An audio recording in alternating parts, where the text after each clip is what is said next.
Hello everyone and welcome to episode 33 of the Layton Fitness podcast. Now in today's episode I'm going to discuss a question I received recently. It was along the lines of what is the perfect reps and set. And the reason I brought this up is if somebody's asking me this question, I presume there's probably dozens of people with similar questions. So therefore I think it's worthwhile me spending a little bit of time breaking this question apart and hopefully providing a good answer to help these individuals. Before we start, I think it's important just to address this is another case of missing the forest for the trees. You know, I've mentioned this before in some other episodes where people are focusing on this minor detail and missing the bigger picture.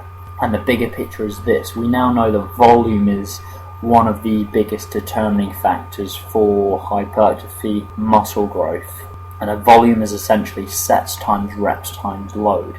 Now, one of the best studies to look at this was Brad Schoenfeld very recently, where he compared a bodybuilding routine with high repetitions and a powerlifting routine with lower reps. However, the key thing with the study was volume was equated, so therefore the powerlifting group, because they were doing more low reps, they were doing more sets to equate volume. Remember, sets times reps times load. However, the bodybuilding group, because they were doing high reps, they were doing less sets. And over the 12 weeks, hypertrophy was the same between the two groups. Now, it's important to address that the powerlifting group were doing the routines for considerably longer just because they were doing so much heavy loads, more sets, etc. So therefore I wouldn't just suggest doing powerlifting rep ranges for all of your lifts. However, we'll discuss this in a little bit more detail.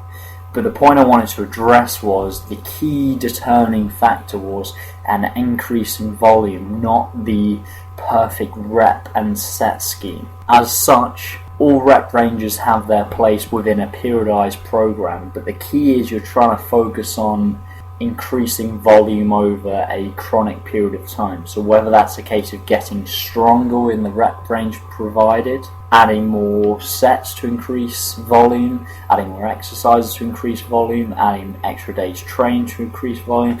I think probably the easiest way is actually using a range of rep ranges and focusing on progression within those rep ranges. By default, because the load is going up with the same reps and sets, volume will be going up. So hopefully that gives you a brief introduction of where the rest of this podcast is going, but ultimately, is 3 sets of 10 better than 3 sets of 12? The answer is you're missing the forest for the trees. The goal is, can you progress within that given rep range over a period of time? That will be a greater indicator of progress rather than is this better than the other. However, with that said, we'll discuss in a little bit more detail some preferences in terms of rep ranges for certain exercises. For example, most of your compound lifts for the most part should be relatively lower rep, and more of your isolation work for the most part should be more moderate rep ranges. This is purely because some of those big key lifts like deadlift, squat, bench press, they're great for building strength, which can then help with carryover to some of your accessory work, which can in turn help increase the loads with those given weights with moderate rep ranges, therefore increasing volume everywhere. So that was just a quick point I just wanted to add there. So as discussed, the goal is to use a whole host of rep ranges. All the rep ranges have their place, but use it in a periodized manner. So there's so many different ways to use this. You could use a linear periodization approach where you focus on strength for a block of training, so you're doing all low reps, and then you can focus on hypertrophy during another block of training, so you're doing more moderate repetitions. Or you could use a non-linear approach where you're using different repetition ranges within the week. That's probably something I'd suggest. Or even a daily undulating periodization where you're essentially using multiple reps within the same session, which again I think is a very useful tool. But the key is you're using multiple rep ranges over a period of time, using all of them that are going to help you get towards your goal, and you're focusing on progression in volume over a period of time. Now, quickly before I go on, when I say increases in volume is the significant influencer for hypertrophy, it's important to note that when I say increase in volume, I say with the caveat the load is heavy enough. Because people can easily misinterpret this and think, I'll just do loads of high rep stuff and just accumulate lots of volume. The load still needs to be heavy enough. So as I briefly touched on, some practical applications to start applying this would be I personally prefer a non-linear approach, i.e. or a daily undulating periodization approach where you're using different rep ranges in the same session or within the week. And for the most part, like I mentioned, using lower rep work for your deadlift, squat, bench press, overhead press, other variations of these is usually a very good way to go, just because, like I said, you can build strength with these.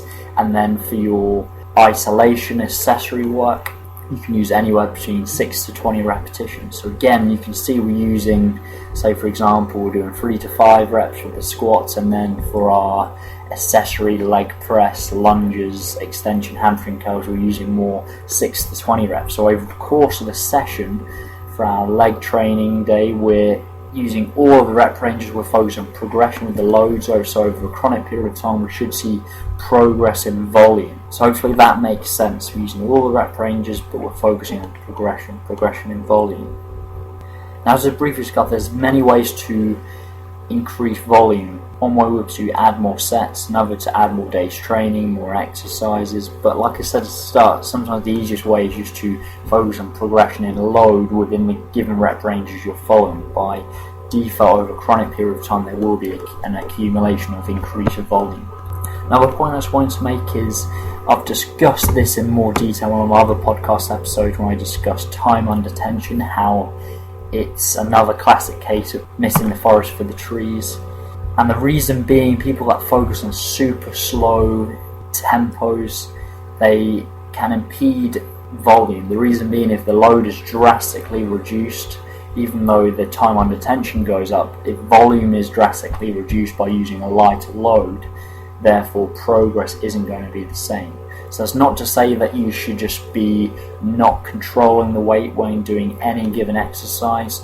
With that being said, you can't put the cart before the horse. You need to focus on volume first. Anything that can impede that is going to be a negative influence. So control the weight during the eccentric portion of any lift, but at the same time don't do these stupidly slow tempos which is going to impede the load and thus impede volume.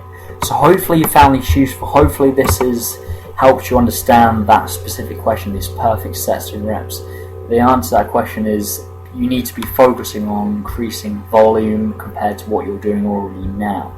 Now, with that caveat, the load is heavy enough, so by default you're using a multitude of rep ranges and you're focusing on increasing load over a period of time within those given rep ranges. Probably the easiest way to increase volume over time. So I hope you found this useful.